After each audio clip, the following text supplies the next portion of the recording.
This is take one. Yes. Hi, Bruce Kittle and Emma Kittle here with Hidden Pros Podcast, and we are Katara, and I'm not getting the last name again, but I'm going to let you introduce yourself. Okay. She is one of our veterans with the Diving with Heroes. We're down at Cozumel. We just finished a gorgeous morning of diving, and we're just going to chat for a few minutes about her story and how she got into Diving with Heroes. So, Katara, can just how about your full name and where you're from, and just a kind of short version of your backstory getting us into the military. Okay. My name is Katara Trammel. I'm originally from Baton Rouge, Louisiana. But in the military, I've lived in Texas most of the time for the duration of my career. And so now Texas is home. I live in a little town of about 1,000 called Kempner. So, but I did grow up in Louisiana. I joined the military at 17. I was one that had to have my mama to sign for me to join. I joined the reserves. I did a few years there, moved to Dallas and said I wanted to do this full time. And so I went on active duty in 1996, and I retired in 2017. Okay. Yep. Yes. So while in the military, I initially started off as a construction equipment repairer. I found that quite interesting because as a kid, I'd work outside with my dad and tinker on the cars, and so that was like cool. And I love being in nature, so that was my plus. But it was so hard to get promoted, and then I changed my job to a paralegal, and so I did that for at least the rest of the 19 years while I was in. I worked with the prosecution, trying a lot of cases, supporting commanders, and so that was kind of how it started. And then, Iraq came along, deployed twice. I was married then, so me and my husband both deployed at the same time. We have 3 kids, so my one that's 18 now, she was barely a year old when we left, then came back, and then we had to turn around less than 18 months later and go back again. So I had a really good career, but when it's time to stop. And I think for me, mentally, with the cases that we dealt with homicides, suicides, and I worked in foreign claims, just, paying claims to the Iraqi people if they've lost a family member, and, it was a lot. So I decided to retire, and my husband had already retired, so they were really following me. But I needed something that would bring me peace. I do suffer from post-traumatic stress disorder. I do struggle with anxiety and depression.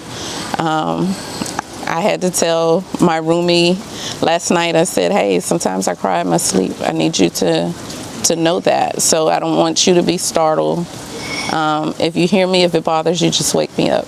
And, I'll kind of settle in and go back to sleep. But I learned about Diving with Heroes from Felipe. He's another veteran that I met diving, and he said, hey, why don't you try to apply? And I did, and I got accepted. Diving for me, I would tell anyone, is therapy. It is. I used to cycle a lot, but with my injuries, I can't do that anymore. I can't run anymore. And I had a time when I was just, after about the 4th surgery on this ankle, I was like, I had really just hit rock bottom, just crying and frustrated because I wanted to do something for me where I wouldn't have to be in pain. And diving is that thing. Being in the water and just in that space, you see your dive buddies, you see everybody around you, but the ocean, the water, it is just so peaceful. It's a peace like no other. And if I can go down and just stay down for days at a time, it's like a release. You're focusing and you're paying attention on, what's going on down there, and not about, your pain and, what's going on with you, because you want to enjoy and experience what's out there. So this has been heaven sent, I would say, for me, because even if I want to just having a bad day, just whatever, I always have a connection. Jill always tells me, call me. If you need to talk, just call me. And this is even before she even met me. We only emailed, and then I got on the Reggie chat that we did online. But this is for me. This is the one place where I'm just free. I don't even know no other way to put it. I'm just free, It's just relaxing, and all the other things, I really feel like if I could just sleep overnight in the water, then I would, even with the nightmares and, just crying in my sleep, because I'm totally detached from what's going on out here. I don't have to talk to anybody. I could just look and enjoy. So that's me. I guess I'm just curious too, though, with that. Yeah, just transitioning from like being a soldier. Retire and then you're leaving. You guys are good to go. Yeah. Okay. So I'll frame a question and go. Okay. So thank you for sharing that. I guess the 2 points, and I'll let you just kind of tell that story. So one, could you just fill in a little bit, though, some of the things that you struggled with during the transition from leaving the military back into civilian life? And just so, because we've told that story now, so like all the vets that we've interviewed, that's really been the bulk of the story. What happened when they're in their deployments and in combat and their service is one thing, but then taking the uniform off, leaving that structure, leaving all that, has created different obstacles or different struggles for different people. So I'm just wondering if you experienced some of that, and if so, what were some of the transition obstacles that you've struggled with? Okay, some of my transition obstacles when I was getting out was, one, I was departing and I was already injured. I had already had like 2 surgeries, so mentally I was kind of broken because I wasn't ready, but I was ready.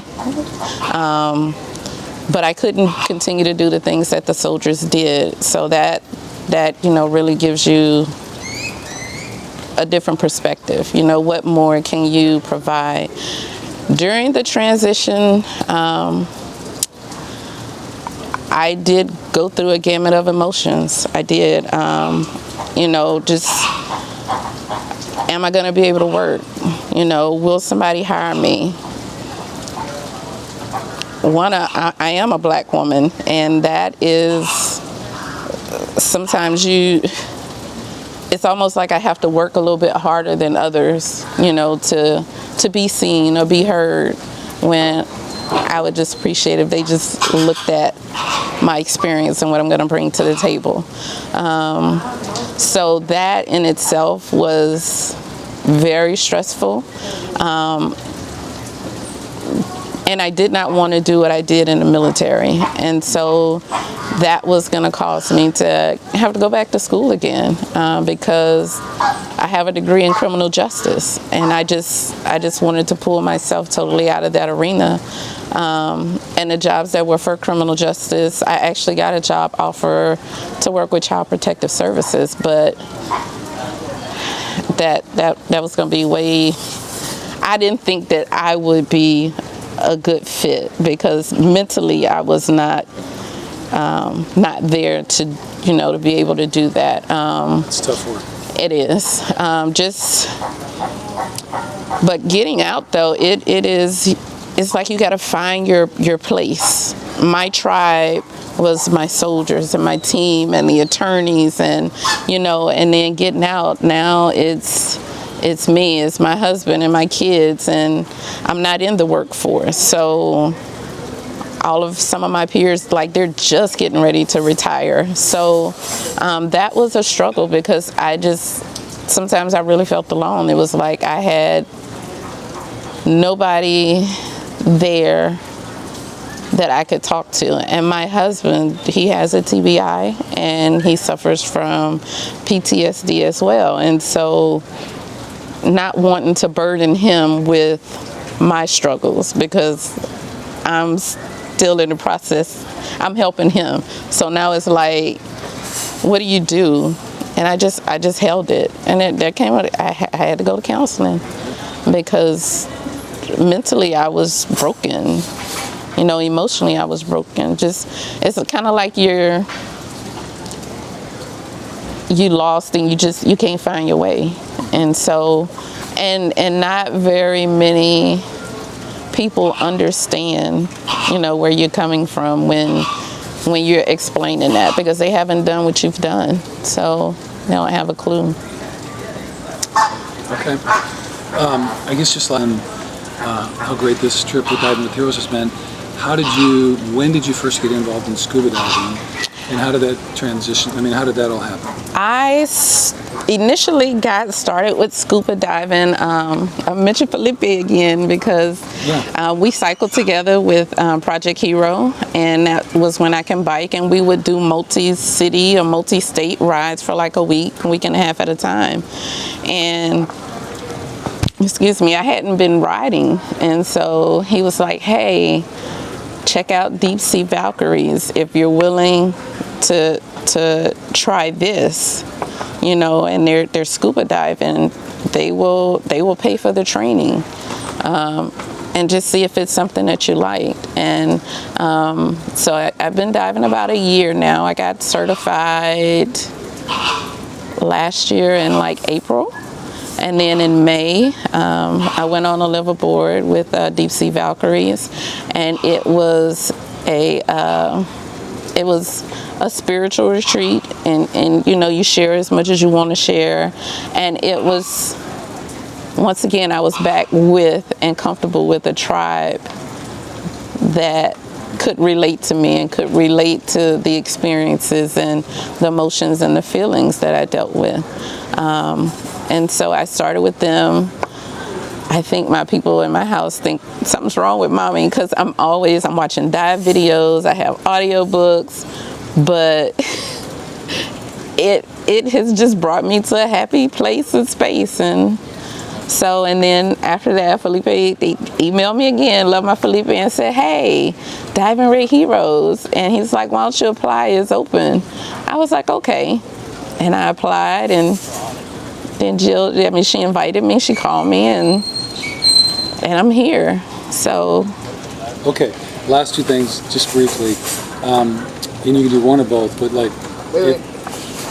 It's okay. Go ahead. Thank you. Thank you. Just two kind of last things. If someone's watching and they're a veteran and they're about to get out or in the midst of that transition, I guess I'm just curious, like, what's something you would, just some suggestion or just something, that one.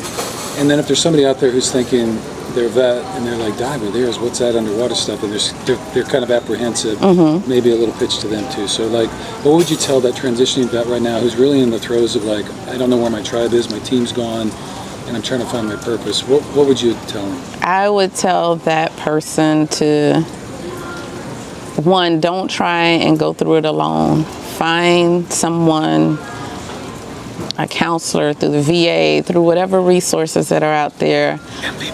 An MVP to help you find your tribe, and help you get yourself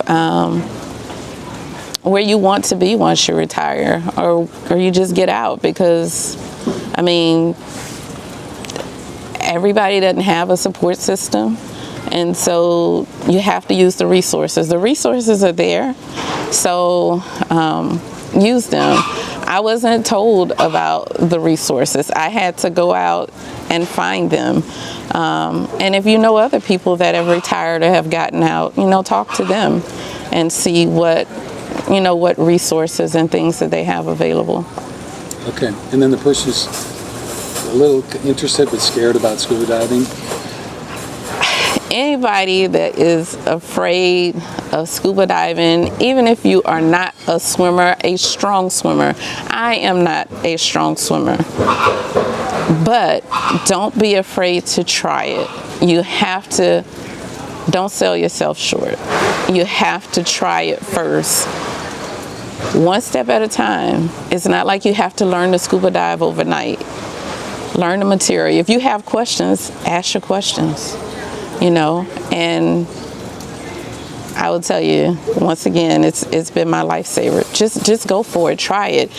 If it's not for you, then you'll know. You can never say, I didn't try, so I don't know. Okay. Step out there and do it. Step out there and do it. Okay. I am not a strong swimmer at all. Any other questions I should have asked if I was smarter and knew more? You're very smart. Should we do sound baths? Huh? Said, should we do some sound baths? Sure. Well, any other questions? Anything else I want to say? Just be positive. I have been to that point of deciding that sometimes I just don't want to be here. And so find the resources. There is somebody out there that can help and that will help. Every day is not going to be perfect. Every day is not going to be what we want it to be. But find some good in that day for what it is and then move forward to the next day. Okay.